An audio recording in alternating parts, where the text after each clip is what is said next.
I can't see myself taking care of someone so sick, in the long term. If you like true revenge stories, you found the best place for your vengeful needs. This episode contains heartbreaking stories of infidelity, but are countered with brutal revenge acts of the same level, keeping the balance just right. A loving man knows his woman will eventually need a wheelchair, so he rebuilds the house to meet her needs. But when he is diagnosed with cancer, she doesn't only abandon him, she actually cheats. A girlfriend supports her boyfriend for over 5 years, while he builds his lifework empire in a video game called RuneScape. But when he's caught cheating, she obliterates the one thing he really cares about, and deletes everything into cyberspace, leaving him with nothing to show for, but a shameful username. Narcissistic Fiancé cheated on his woman, but she stole his new girlfriend from him. Then she waited for 5 years, before ending him with a Mortal Kombat knockout he deserves. A husband helps his wife to get rid of her alcohol addiction, but she and her counselor share more than just her feelings. So he filed for a divorce, and proceeds to show how he deals with his feelings. Before we start, be sure to exercise your vengeful devotion, by making chocolate-covered apples for everyone that came to your cooking party. When serving, emphasize it's rude for people to unfinish their treats you made with love, but instead of serving the like button a chocolate apple, serve it a chocolate onion. Naturally, viewer discretion is advised. These revenge acts might be disturbing to snowflakes. This has been 4 years ago, so the sting is gone and my revenge has been had. We dated for 4 years and had what I thought was a great relationship. We were both well-established professionals who both owned homes in the same neighborhood and both with daughters in the home. Her daughter was 11, and mine was 16 when we met. We had actually planned to get married, build a house, and raise the two together as one family. We planned the house build because she had recently been diagnosed with a neurological disease that would eventually put her in a wheelchair, so she needed some adjustments to a house to make it more accessible and comfortable to live in. During the planning stages, I began doing landscape and construction projects on her home to increase the resale value. All in, I invested roughly $30,000 into the home, running everything through my side construction business for tax, permitting, and resale purposes. We had a contract that payment would be made upon the sale of the home. I produced invoices for each and every project, but never pushed for payment because of the prior agreement. Fast forward 6 months, we're looking at the property to develop and finalizing drawings on the home when I began feeling ill. I couldn't eat, constantly vomiting and passing blood. I began noticing that my abdomen looked swollen, which was odd because we were both very clean eaters and were in the gym every day. So I went to the doctor and began having tests done. During this time, she began having small cognitive issues. And the stress of her current position was exacerbating her condition, so she took a $20,000 cut in yearly pay, along with a lesser position inside the company. After a month or so of different tests, and a biopsy, it came back that I had a golf ball-sized tumor in my stomach, and would need to begin chemotherapy. So I began chemo and radiation treatments, which made me, expectedly so, extremely ill. She was spending time helping around my place on the weekends and staying over more, to the point that they were both at my home, more than theirs. At this point, I suggested that we go ahead and put one of our houses on the market, and move in together until the new house was built. I have great supplemental insurance as well as a long-term illness plan, so using that coupled with the sale of one of our houses would push us through comfortably, and help ease the financial stress on her. Shortly after this discussion, she became extremely distant. Her daughter wasn't coming down and hanging out with mine anymore, she had excuses for not getting together. She quit driving me to treatments and stopped staying over. She then dropped a bomb. A sentence that will forever be burned into my psyche. I love you, but I can't see myself taking care of someone this sick in the long term, and I don't think we should see each other any longer. She sent me this in a text. It broke me. I won't lie. This was the first woman I had ever opened up to and planned a life with since my wife died when my children were 1 and 3. However, I tried to be mature about it. I forced myself to understand her position and to accept what I could not change. I calmly, the next day, gathered all of her things, packed them neatly, loaded them in my truck, and took them to her house to leave on the back porch while she was at work, in order to avoid any awkward exchanges. Walking around the back and under the porch cover, I put down a box, and some movement within the house caught my attention. I saw her in her back living room, on the couch having sexy time with a man that she had introduced to me as a lifelong friend. I had dinner and drinks with this man and his girlfriend. We had gone on vacation with them as well. I never spoke of the incident with her, and simply sent her a text later, explaining that I would leave her things on my side porch to pick up at her convenience.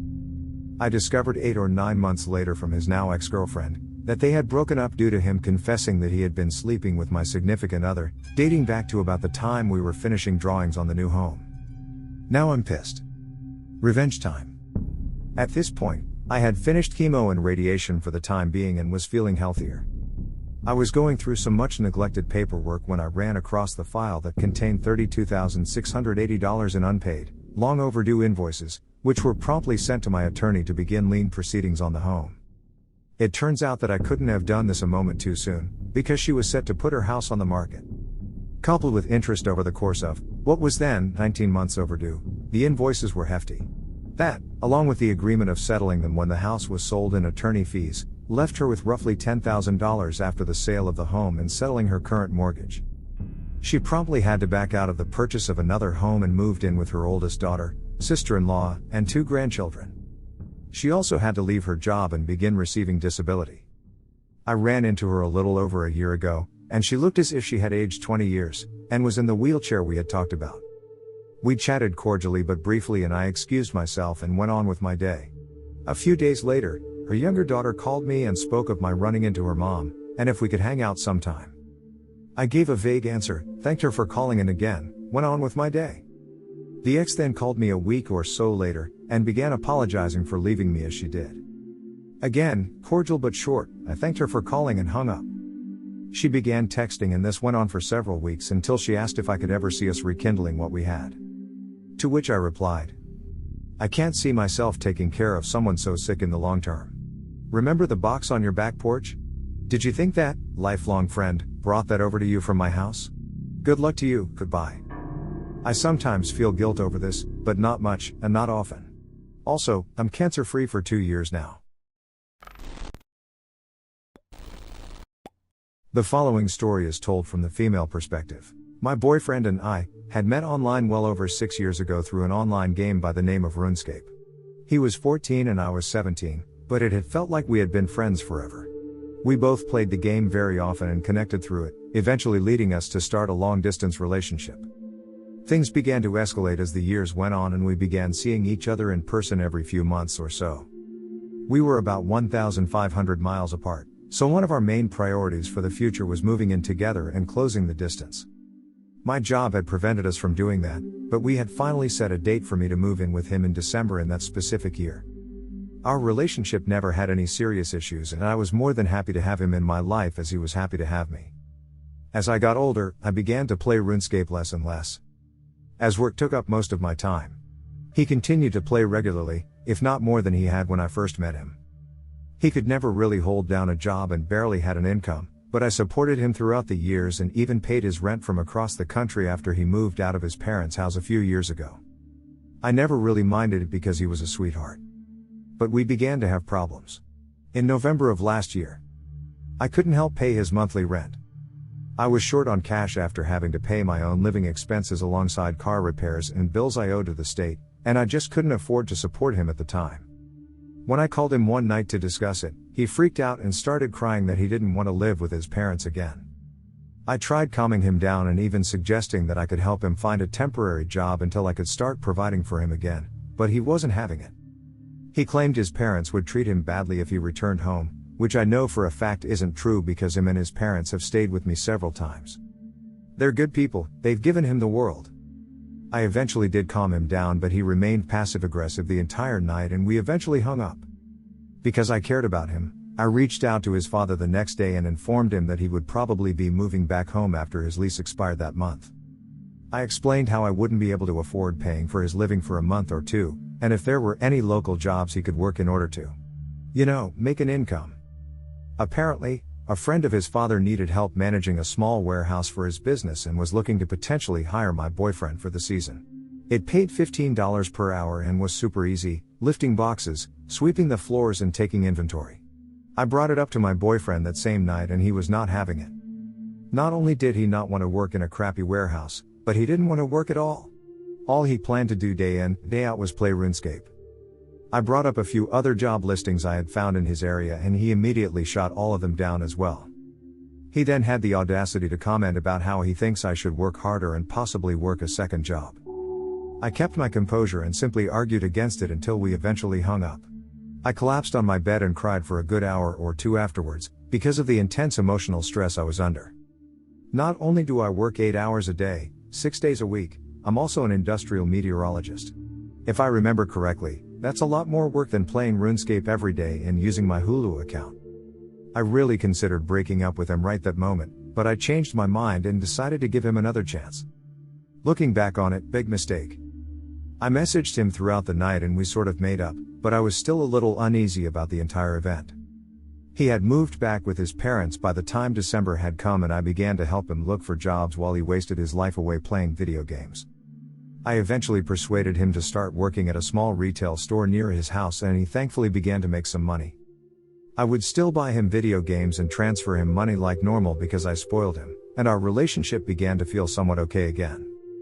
Last month, both him and I put our money together to fly him across the US to stay with me for 4 days. We hadn't seen each other in person since last summer, so we were both looking forward to it. He arrived and we had a great time for the first few days, because he could actually take me on dates for once with his new income. Everything was perfect until I caught a glimpse of his phone's lock screen while he was taking a shower. "When are you gonna leave her?" the Discord message read. I could have ran into the bathroom and snapped his neck in that moment, but I kept myself together as best as I could without doing so. I had never felt so used, disrespected, or hated in my entire life. When he came out of the bathroom, I gave him a fake smile, but I genuinely hated him from that moment on. He could have dropped dead on the floor and I would have spit on him. I spent the remainder of the night watching him play RuneScape and I remained very quiet. He took notice of this and asked me if everything was okay. I lied and told him I was fine. When it came time to go to sleep, I let that deadbeat climb into bed with me and he tried initiating sex because it was our final night together. I rejected as politely as I could, without tearing his banana completely off. He was disappointed, but went out like a light. Immediately after he went to sleep, I reached over and unplugged his phone and started digging through his messages with that girl. I feared that I had misinterpreted the message I had seen. But I was completely right after all. Not only had he been cheating on me, he had been doing so for nearly 6 months, leading me to believe that he hooked up with another girl directly after I couldn't pay for his living in November. I scrolled through probably 100,000 messages and wanted to vomit my insides out by the end of it. He had talked shit about me, claimed I was emotionally abusive, just as he had done with his parents, and even sent this girl pictures of my body, so they could pick me apart physically. When morning came, I had slept in because of how late I was up reading his messages. I woke up to find him on my computer playing RuneScape and eating my food. It was like all of our relationship had been wiped from my mind and he was now an evil stranger sitting in my house. I wanted to scream at him, I wanted to tear him apart and kick him out of my house onto the street, but I didn't. In fact, I gave him as much love and attention as I could muster that morning, because I wanted to leave things feeling normal between us. I dropped him off at the airport and we had a quick and somber goodbye before I left him forever, unbeknownst to him. I drove back home as calmly as I could before crying my eyes out in a mix of complete anger and emotional pain. I ended up kicking my bed frame so hard that the wood split and I had to buy another one recently. If only it were his face. I wanted to break his heart by the time he arrived back home, but I wanted it to really hurt. I logged into our joint RuneScape account that we had made several years ago, where him and I would work on training the same account and raising it almost like our baby. We had always joked that if we were to ever split up, he would take half of the account's bank contents and I would take the rest. I took my half and transferred it to my main account before taking his half and giving it away to random people throughout the game. Every last bit of it. Even items I couldn't normally trade away, I used a spell to convert the items into coins, which I then gave away as well. The bank was now empty. It then occurred to me that I had the credentials to his main account. They were written down in my desk, as he would frequently have me train his farming skill every so often. I didn't hesitate at all and logged into his precious RuneScape account. At this point, he spent 14 years of his life on this account. I immediately took all of the contents of his bank and sold it all on the Grand Exchange, a marketplace in the game. It took an extremely long time to clear out his bank, but he would still be flying home for about another 4 hours, so I had plenty of time. By the time I had sold/destroyed everything, I had 4 stacks of coins totaling over 8.5 billion. Now what to spend it on? I wanted to waste his life earnings on the most useless, stupid thing I could think of, besides him. I logged back into my main account to reach out to a friend of mine that collects massive stacks of burnt food. For the unaware, burnt food in RuneScape has no use. You can't unburn them, eat them, or even sell them on the Grand Exchange. They are, however, tradable amongst players. I've always poked fun at this guy for collecting burnt food. But I was now more thankful than ever to make his acquaintance in my revenge. I asked him what the most obscure, unwanted item was of the burnt food variety was, and he replied, burnt spider. Lo and behold, he had roughly 6,000 of the item spider on shaft, burnt, in his bank that he was willing to sell me. Feeling generous with my ex-boyfriend's coins, I gave my friend a full stack of 2.147 billion coins and left a very happy customer. I dropped the 6,083 burnt spiders in his bank, but still had about 6 billion coins left to spend. With the remaining money, I decided to treat myself. I went on to the Grand Exchange and ended up going on a shopping spree. The first thing I bought were 100 bonds. If you're not familiar, a bond in RuneScape grants you 14 days of in-game membership. After trading all 100 bonds to my account, I now have almost 4 years of membership paid for me. I spent a majority of his coins on extremely nice armor and weapons, all of which went straight into my account. He still had about an extra billion, so I spent it on the supplies I needed to level up an expensive skill of mine. By the end of the afternoon, he was left with a measly 150,000 coins in his bank, all of which I gave away to a guy cooking pizzas outside of the exchange. Nothing was left, so I decided to pick up a pile of bones off the ground and leave it solely in his bank. It might sound petty, but I laughed for a while. Now, I know what you're thinking. This is so cruel, you ruined the tens of thousands of hours he had put into a game. Well, it was time he learned that I can be a hellcat. I mean hellcat. On top of spending every last coin he had ever made, I leveled his defense skill. This may not sound bad, in fact, it sounds like a good thing. I helped his account progress, right? Well, no. Unfortunately for my ex, he had what players commonly refer to as a pure account, meaning he never, ever dared to level his defense skill from level 1, in order to keep the lowest defense stats but have high offensive stats. Well, not anymore. Have fun with your permanent level 6 defense. Cycling through hundreds of possible forms of revenge in my head, I settled on getting rid of his house. It's quite an achievement in RuneScape to have a nice house of your own. In fact, he had one of the nicest I had ever seen in the game. In order to have built it, he must have spent well over a few billion coins. Too bad I had disassembled it all in a matter of minutes, deleting it all into cyberspace. And there's no insurance either, he's going to have to rebuy everything with his non-existent money if he wants a new house. Bye-bye, Ditto Cheater. Scrolling through his friends list, I decided to act as him and pay a visit to his friends who were currently online, and admit that I had cheated on my girlfriend and was fully proud of it. If his friends hadn't removed him by that point, I removed them. All of them. Lastly, to add a beautiful little cherry to this revenge-filled cake, I changed his username. You're able to change your username once a month on RuneScape, so I changed his to let everybody know that he's a dirty cheater. I obviously won't drop his username here, but I did the best I could to embarrass him with a 12-character limit. He should be able to reclaim his previous username in about 3 weeks, but if he waits too long, I'll be able to swipe it and slap it on a throwaway account of my own forever. He sent me a very hateful and aggressive message later that night, followed by pictures of him crying. I wrote him a sincere message officially ending the relationship, while also scaring him away by threatening to take him to court over sharing my nudes and possibly filing a cease and desist, if he were to contact me anytime soon. I don't plan on doing any of that, I just don't want to speak to him ever again. The following story is told from the female perspective. My story is detailed, but trust me, it will be important in the end. And it's surely worth it, because of its emotionally eviscerating kind of revenge and karma. My story happened around 1999, when I was 20 years old. My friend told me that this was the juiciest karma he's ever heard of, and that I should share it with others. If you've ever been cheated on by someone you love, this is for you. I was single, and had finally mustered the courage to tell my junior high school crush, let's call him Chad, about the candle I'd been holding for him for the past 7 years, ever since the first time we met.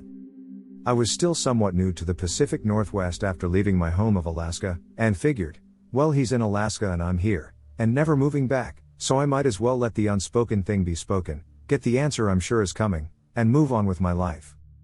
I was pretty sure that once I laid down all the cards, he wouldn't have wanted to be friends with me anymore. Or would have said something like, "I am not into you that way." I was expecting, at most, an awkward conversation with him that may have explained my behavior over the years I had known him. Much to my surprise, he reciprocated my expression of sincere love. Chad and I had been friends for all that time. And though I never dropped hints to him about it, I did tell my closest friend at the time. He and I even kissed once during our first school year together, and even though I wanted to, I didn't ever press the issue or pursue him further, giving him the chance to take the lead, which he didn't.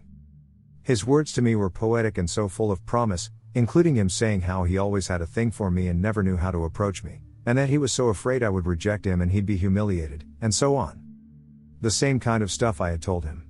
7 years later, having not the slightest clue that he was going to react that way at all, it made me question my decision about never moving back. I mean, really never? After the phone call professing love for each other, it just felt right. I thought about my decision. Maybe I could have the opportunity for the relationship I had wanted for so long? I had a really great perk with a family member who was a pilot, and was able to fly on a buddy pass/standby ticket pretty often. So I decided to fly up to Alaska every couple of weeks to see Chad. Once the news got around, everyone in our circle of friends would exclaim, "OMG, you and Chad. I always hoped you two would end up together, you are the perfect couple." I thought it was super cheesy and romantic, but it actually felt validating and nice because that was what I had envisioned and hoped people would say about us. I was always very careful to avoid dating or even flirting with anyone I went to school with, for the sake of avoiding interpersonal drama and gossip at school, which would have disrupted so much more than my education. After several months of traveling to see him every couple of weeks, he asked me to marry him. I said yes, and then without hesitation, started planning to move back to Alaska to be together and start our life there in our hometown. I made my plans for the move, packing up all of my belongings and parcel shipping everything I owned.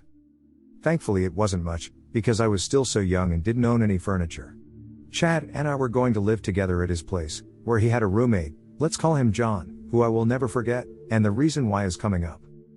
In the scant number of days before my final flight back up to Anchorage, I started feeling kinda icky and gross, and after several days of that, followed my intuition and took a pregnancy test. I found out I was pregnant. And I was so overjoyed that I called him one evening to tell him about it. There was already a party going on at his place. I spoke with Chad briefly and said, "I have some news I want to share with you," and he interrupted me saying, "But first I have to tell you about this really cool artist chick." And he told me about this girl who came to the party. Let's call her Christine. I was irked by the way he was talking about her, and realized this is not the time for a big reveal. I think I said to Chad something like, "Don't do anything you'll regret." He asked me to call him later on to tell him whatever the news was, so I said I would, and then I did. Hours later, whoever answered the phone said that Chad was there, but couldn't come to the phone right now. I had this awful stomach-sinking feeling, because I already had an intuitive feeling about what was happening. Chad never called me back that evening. I called him the next morning, no answer. I was heartbroken. That evening I finally got to talk with him and reminded him. I still had news to tell him about, but he interrupted me to say that he had to tell me something first, and my stomach-sinking feeling was now turning to nausea. He admitted that he cheated on me with Christine. During the time I was trying to reach him the night before. I hung up the phone on him and threw up. He didn't call me back to ask what my news was. I called him back later on to verbally upbraid him, and all he could do was ask for forgiveness and tell me that it was a mistake, and that he still wanted me to come there. I told him there was no chance that I would marry him after that. That was not a mistake, buddy, that was a choice. I said I would be up there to get my things and then I'd be gone for good. It took every ounce of my emotional strength to verbalize my thoughts without screaming. I miscarried the pregnancy that week. Add that onto the absolute devastation that this person I had longed for after all these years didn't actually intend on a committed relationship after proposing to me, and then I had to deal with the immense pain of losing my first pregnancy. And then to top that off, I had to fly up to Anchorage weeks before Christmas, to pick up all of the stuff I had already parcel shipped there, wait for it to arrive, with nowhere else to go but Chad's home. I had to face him and be around him, after having my heart thoroughly crushed. I knew also that all of our mutual friends and our families would either learn the truth, or would be told lies, if Chad tried to save face about his mistake. I didn't know Chad to be that kind of person, but then, I didn't know him to be a cheater either, So all bets were off when it came to an educated guess about what course of action he would take. So I got on the plane, flew up north to Alaska, and of course, Chad didn't remember he told me the day before that he'd pick me up at the airport. Or, he didn't think it was worth it. Whatever it was the most awful feeling to be forgotten about, and left there stranded. Even more humiliating was when an elderly couple at the airport saw me waiting alone, picked up my lost girl vibe, and asked me if I was okay, and I lost my calm demeanor, broke down in tears at the airport. I shooed away the well-meaning couple because I couldn't keep my shit together long enough to be gracious about any help they could have offered. I finally got a cab and went out to his place. Banged on the door outside and waited until I couldn't feel my fingertips anymore, and the racket finally woke up John, who let me inside. Chad was in his room passed out on his bed. I went to the living room couch and waited. I didn't know exactly how to confront him, so I didn't. He already knew how I felt based on our phone call following his confession. I acted like I no longer cared about it, because the last thing I wanted to be seen as was a crazy ex. There was no way I was going to let his behavior and choices besmirch my reputation, so I acted cool and dispassionate as if it were all just a matter-of-fact end to a relationship. I kept to myself as much as possible. Chad must have taken that as some sort of sign that we were just friends, as if we never had a relationship, as if he had never asked me to marry him. And he had the bright idea to invite Christine over to meet me.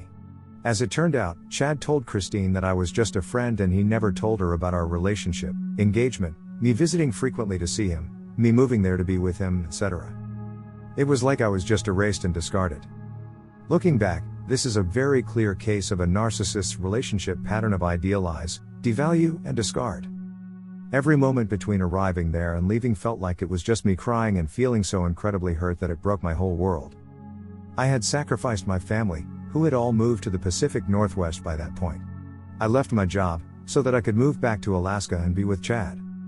I was so into the idea of a relationship with him, it didn't even feel like I had sacrificed for the sake of our relationship. But, I did. And it hit me that I sacrificed family and job who had never hurt me, at least not in the way Chad had hurt me. I regretted leaving them to be with Chad and his empty promise of love. When the news spread to our mutual friends and his family, no one could understand why Chad and I were split up. While everyone understood why I was crying and upset, no one really knew what to do with the constant stream of tears. I maintained my composure as being the not crazy ex to the best of my ability. This all happened in front of people who knew both of us for years. They were dumbfounded about Christine and what she was doing with Chad. They put the puzzle pieces together themselves. I kept my mouth shut and only stated facts when I was asked. Yes, Chad would rather be with her. So he is with her. I'm here waiting for my things to arrive so that I can ship them back, and then I'm getting on the next flight out of here. One day out of the total 2 weeks I was there, John, remember? Came out of his room and saw me in my silent waterfall of tears, and just said to me, Chad is a total asshole. If I were you, I would be crying too. For some reason that made me feel better about the whole thing. Johnny was a muscly badass to a young woman like me, and for him to say that made me feel like the world wasn't such a cruel place after all. I still had not told anyone about the pregnancy, or the loss, because even though I was grieving and in pain, if I mentioned any of that, I knew that I would be treated like a crazy ex who was making up stories to make him feel worse or make it all about poor me, and I just didn't need any more bullshit on top of that. I suffered in silence and perfected the art of crying without making a sound so that I wouldn't draw anyone else's attention to my grief. Over those 2 weeks, Chad invited Christine over frequently. He probably thought it was no big deal to me. He was not thinking about me or how his behavior was affecting me. I was in a state of shock. I never thought he would treat me like that, after I had known him for so long and had never seen him behave in that way. I stayed on the couch while the two of them had their fun in Chad's room, within earshot. A move like that is such an crappy thing to do, that I am still surprised it didn't instantly place his likeness in the dictionary under the definition of sociopath. I didn't have the energy to confront Chad or to argue as to why doing something like that was cruel and heartless. If he didn't know that already, me telling him wasn't going to teach him the basics of empathy. I was so angry at him that I wanted to hurt him even worse than he had done to me. Before I left, I concocted a plan to poison his new relationship with Christine.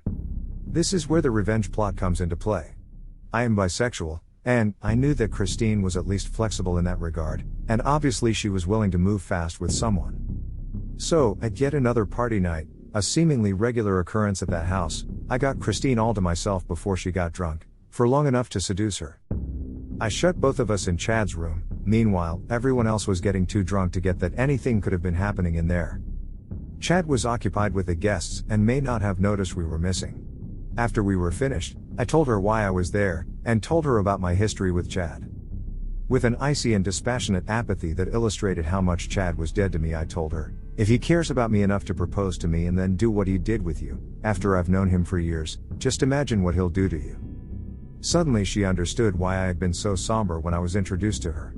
She had no idea that I was anything more than an innocent friend of Chad's. She didn't know why I was there in Alaska, or why I was waiting for boxes. She didn't know anything. She felt profoundly guilty and regretful, despite the fact that she didn't know any better. She had been deceived, and I had been too gracious to lose my cool or cause a scene at a house party or in front of anyone else, as would have been expected. When I was in private with her, I told her everything, including how I had pined after him since I was 12 years old because my adolescent hormones didn't know better. Chad walked in on us and must have assumed that nothing was wrong, only because nothing violent or terrible was happening in the moment. That was either hubris, or drunkenness on his part. There was no confrontation, again. The party went on, and Christine left. The next day, Chad asked me what I was doing with Christine. I said to him, she was an easy piece of ass, and I'm not surprised you were able to get busy with her the same day you met her. I just happened to do the same thing you did.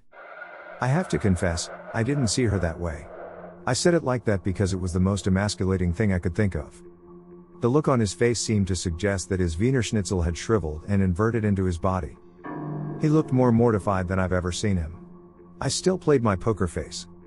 He didn't know what to say after that, so he said nothing and changed the subject. I made him feel just as small and insignificant as he had made me feel.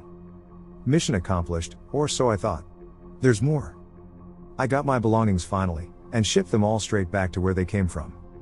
I got myself on another flight out of there a day or so later, didn't ever see Christine again. I didn't hear from Chad again for the next 5 years. 5 years later, I was married, and had just learned that week that I was pregnant, with my first child. I got an email from Chad. He tracked me down through social media back in 2005.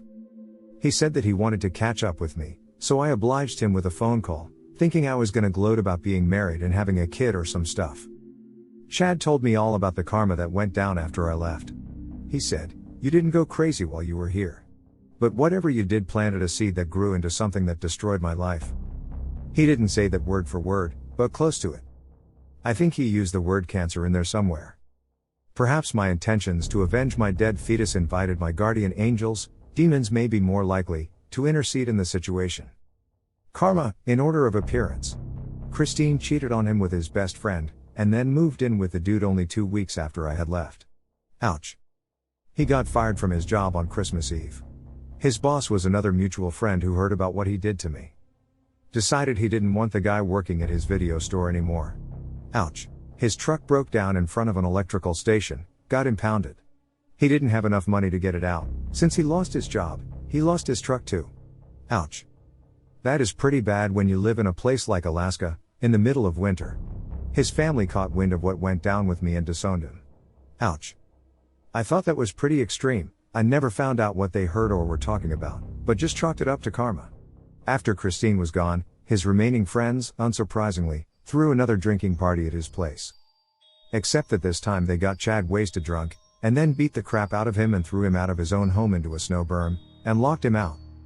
He took refuge with a neighbor, but later on he had to leave the state because he had been shunned by all his remaining friends, had no family or job or truck, etc., and was now single, without even a Christine to lean on. When we spoke, he had been living in Texas and rethinking his life, and wanted to know how I was doing after our engagement friendship ended. And that was when I decided that the time was right to tell him about the baby we could have had. And then, distinguished guests, was when he started to cry, and I told him how much it sucked for me, to feel like I couldn't have told him about before.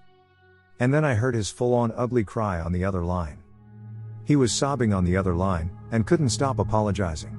He said, I had no idea you were pregnant. I felt a momentary indignant rage, and sublimated it with another poker face moment, in my matter-of-fact, emotionless response. We had sex, so it's not like it was impossible for that to happen. I tried to tell you. At the time, it was more important for you to confess your horrible choice than listen to my news. You didn't have any idea that I was pregnant because you didn't care to know. You didn't even ask. More sobs on the other end of the line, and more apologies than I've ever heard in my life from anyone. I ended our call by saying, "It's really okay, I don't hate you." I wanted to say I pity you, but held my tongue. So I told him, "Things are better for me now. I'm married, and we just found out that we are pregnant with our first child. Anyway, it's really been nice catching up with you, and finding out what happened with your life. Sorry to hear it's been difficult. Let's keep in touch." He didn't. I don't know why he bothered contacting me in the first place, because he must have had some idea how that call was going to go down. But he probably wasn't counting on finding out that he could have been a father, and we could have had a family together, if only he hadn't crushed the heart of someone who actually cared about him. In hindsight, that relationship was nothing more than me confusing his charm, his words, and my infatuation and pining away, for actual love.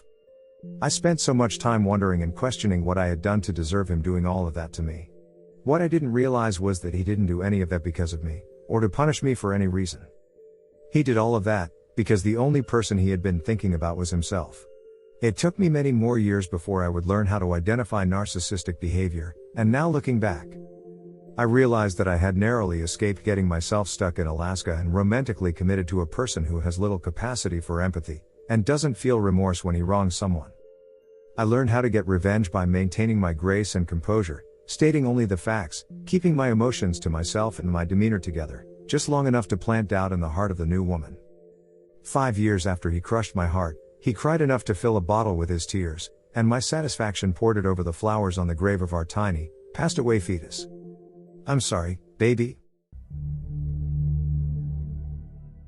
No introduction, I'm gonna dive right into my story. When I got divorced, my alcoholic wife of 18 years had started another affair, this time with her addictions counselor. My lawyer and I laid a trap for them though. Just in case you don't know, intimate relations between a counselor and patient are very frowned upon by the regulatory bodies. And I was more than pissed after putting her through rehab, $25,000, which I didn't have to do, only to have her fall back into her old behavior. Shortly before the divorce was finalized, I filed a complaint with the state body licensing health professions. Knowing they were in some peril, because of their unprofessional relationship, I had already gotten him fired from a major teaching hospital. She had backed off her exorbitant demands during the divorce. I paid her a very modest settlement, kept the house, got custody of the 3 teenage kids, plus got child support. Her lawyer naturally included a clause in the divorce, where I had to agree to not say anything negative about her lover in their relationship. But the lawyer messed up big time and never asked if I had already filed charges and thus didn't require me to rescind them. Her lawyer had assumed I was just bad-mouthing them to neighbors and friends, and it never occurred to the lawyer that we were doing much more. When the Board of Health Professions responded to my complaint shortly after the divorce was finalized, I told them that it would take a subpoena to get me to testify. This subpoena would trump an agreement in a divorce settlement. They were happy to oblige. They stripped his license, and placed him on a register of sanctioned health professionals. He never worked within his field again. They were broke in a handful of years and she divorced him when the money ran out. It took longer than expected, due to his mother leaving him a fair-sized estate, but it ran out nonetheless. Oh, and the frosting on the cake was that his wife Anna traded notes, notably hotel receipts from the time of their affair, that helped each of us in our respective divorces. Justice was served.